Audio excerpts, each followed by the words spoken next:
டேய் மாப்பிள, அவளை என்னடா பண்றது? அப்படியே ரூம்ல இருந்து கடுப்பாகுதுடா. அவளை வாடா, எங்கேயாவது வெளியிலயா போகணும்டா. நீ தாண்டா ஏதாவது சொல்லணும், ரொம்ப வீட்டுல கடுப்பாகுதுடா. டேய் மாப்பிள பவ்வு, நாளைக்கு எக்ஸாம் இருக்குடா.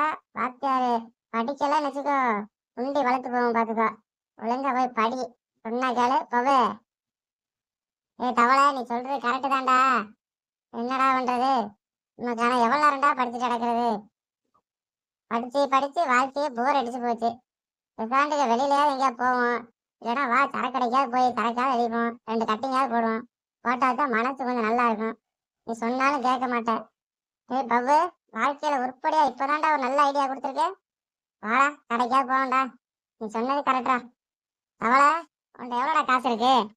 எப்படி இருந்தாலும் காசு இல்லம்ப. ஒழுங்கா காசு எடுத்து வச்சிரு, இல்லைன்னு வச்சுக்கோ மண்டை கண்டில் தெரிச்சு போகும்போதுக்கோ. சொல்லி கரெக்டா ஐடியான்னு சொல்லியிருக்க, ஒழுங்கா காசு எடுத்து வை. அது இல்லை இது இல்லைன்னு சொல்லிட்டு நினைச்சுக்கோ, அங்கே வந்துக்கிட்டு சும்மா ஓசி ஓசி குடி குடிச்சிட்டு நினைச்சுக்கோ, மண்டை வெடிச்சு போகும் பார்த்துக்கோ உனக்கு. ஏ மாப்பிள்ள பவ்வு, உனக்கு தான் என்னை பற்றி தெரியுமாடா. நான் தான் ஓசி குடி குடிப்போம்ட்டு. அப்போ இருக்கிறா நீ வேணுங்கனே தேவையில்லாமல் என்கிட்ட பேசிட்டு இருக்க. வாடா போண்டா, பார்த்துக்கலாம்டா. யாராவது எவனாவது ஒரு இழிச்சா வாங்கி கேமரா வருவான் நமக்கு. வாடா வாடா. உனக்கு எப்பவுமே இதே ஒரு குழப்பாய் போச்சுடா உனக்கு. மெண்டல் கணக்கா பண்ணிட்டு இருக்காடா. வா, நீ நின்றுக்கிட்டே இருக்க, வந்து தொலை. ஓகே மாப்பிள்ள, நன்றி நன்றி நன்றி. ஏய் தவளை, கடைக்கு வந்தாச்சு. பொருளையாவது வாங்கிட்டு வா, இல்லைன்னு வச்சுக்கோ செவிடுகள்லாம் கிழிஞ்சு போகும் பார்த்துக்கோ. காசு நானும் போடணும், உனக்கு ஓசி புடி வாங்கி கொடுக்கணும், எல்லாமே தின்ப நீ. ஒழுங்கா போய் சரக்காக வாங்கிட்டு வாடா. அம்பே, உங்களுக்கு என்ன வேணும்? பார்க்க சின்ன பசங்களா இருக்கீங்க, கடை பக்கமெல்லாம் வந்துகிட்டு இருக்கீங்க, இப்படிலாம் வரக்கூடாது சரியா? என்ன வேணும் உங்களுக்கு? டக்குன்னு வாங்கிட்டு கிளம்ப பாருங்க. ஐயோ அண்ணன் என்ன இப்படி மிரட்டுவாரு? வாங்கவா வேண்டாமா? இந்த பப்பு வேற சும்மா இருக்க மாட்டேங்கானே. சரி வாங்கிட்டு மெதுவாக கிளம்பி ஓடியா போயிடும். அண்ணே அண்ணே, ஒரு 50 ரூபா தானே இருக்கு, ஒரு கட்டிங்காவது கொடுங்கண்ணே. ஏய் வேப்பாயில, பேன் பார்த்த பேய்க்கு பேன் பார்த்த பையில, செவிடுலாம் கிழிஞ்சு போகும்போதுக்கு ஒழுங்கா காசை கொடுனா கொடுல, கிளம்புறா, இடத்த காலி பண்றா. அண்ணே அண்ணே அண்ணே, ஒரு கட்டிங் கொடுங்கண்ணே போதுண்ணே. அண்ணே அண்ணே, நம்பி வந்துட்டோம்ண்ணே 2 பேரும். அவன் வாங்காம போனா அவன் வேற வைவாம அந்த கிழிஞ்ச வாயன். இந்த ஒழுங்கா போறியா, இல்லைன்னா உங்க அப்பாவுக்கு போன் அடிச்சு கூப்பிடவா? கிளம்புறா, இடத்த காலி பண்றா. என்னடா பண்ற? வாங்கினே வாங்கலையாடா மூதேவி பையல. எத்தனை நாள் எவ்வளவு நேரம் நின்றுட்டு இருக்கிறது? என்னடா செய்யற? இப்ப போடா, டக்குன்னு வாங்கிட்டா வாடா. மாப்பிள்ள பவ்வு, நீ கொடுத்த 50 ரூபா தான்டா போய் கொடுத்தேன். தரமாட்டிக்காங்க மாப்பிள்ள. வேணும்னா நீ வேணா கேட்டு பாருல, ஏதாவது தரனாலும் தருவாங்க. நீ கவலை, உன்னை நம்பி வந்தேன் பாடுறா. இது கூட வாங்கிட்டு வர மாட்டேன். ஏண்டா ஒரு கட்டிங்காவது கேட்டா வாங்கிட்டு வாடா. அவன் 2 பேரும் ஷேர் பண்ணிக்கிட்டு சிட்டிங்காவது போட்டுக்கிடுவான். ஏன்டா இப்படி பண்ற? இல்ல அவனை நான் போய் கேட்கறேன்டா. இருடா.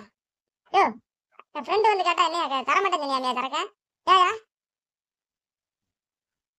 ஏய் தம்பி, ஒழுங்கா போறியா, இல்ல போலீஸ் ஸ்டேஷனை பிடிச்சு கொடுக்கவா? போங்கடாக்கிட்டு. ஓ, என்னைய பார்த்தா உனக்கு டம்மியா இருக்கா தெரியுதா உனக்கு? என் ஊர்ல வந்து கேட்ட பாரியா தெரியும் என்ன பத்தி உனக்கு? நீ கடை வச்சிருக்க நீ இத்தனை நாளா? ஏய் ஒழுங்கா போறியா, இல்ல ஆளுகளை கூப்பிட்டு அடிக்க விட வாடா. போடா, வெளியே கிளம்புடா. உனக்கு சரம் கிடையாது, ஒண்ணும் கிடையாது. ஐயோ, இவன் அடிச்சாலும் அடிச்சு போடாம உனக்கு. ஏதோ கிளம்பிடுடா கைப்புள்ள. ஏய் என்னடா பவ்வு, மூஞ்சி முன்னில திடுங்கி போய் கிடக்கு. என்ன அடிச்சானா இல்ல வந்தானா அவனைய? என்னடா பண்ணா அவனைய? சொல்றா, நான் ஒரு கை பாத்துறேன். மாப்பிள்ள அது ஒண்ணு இல்ல மாப்பிள்ள, நம்ம கிறிஸ்டிய சொன்னேன் மாப்பிள்ள. பயந்து போட்டான் பயப்புள்ள. பாத்தியா மூஞ்சில பயத்தை எப்படி காட்டிட்டு இருக்கான் பாத்தியா? ஒண்ணு வச்சிருக்கேன் சொல்லிட்டேன். பசங்க இருக்காங்க, கடை இருக்கா வேண்டாமா அப்படின்னு பயந்துட்டான் அந்த பயப்புள்ள. ஆனா இந்த கடையில குடிக்காங்கண்ணே, உங்களுக்கு வந்து அங்க அங்க கடையில குடிச்சுக்கோங்கண்ணே, அங்களுக்கு நம்ம கடை தனியா இருக்குண்ணே, பார்னு ஏசி பார் கூட இருக்குண்ணே, நமக்கு நீங்க உட்காந்து குடிங்கண்ணே அப்படின்ட்டான். இங்கெல்லாம் வரவே வேண்டான்ட்டான் நம்மள. வா வா நம்ம அங்க போவோம் மாப்பிள்ள. அதான் மச்சான், உனைய பத்தி எனக்கு தெரியும். நீ எவ்வளவு பெரிய ரவுடி. நம்ம காலேஜ் படிக்கும் போது அவ்வளவு பெரிய ரவுடி ஆச்சாடா நீ. சும்மாவா 5 பேர்த்த புரட்டி புரட்டி அடிச்சாடா. நீ அடிச்சானா நீ அடிச்சானா தெரியல, ஏதோ நானே சொல்லிட்டு இருக்கேன்.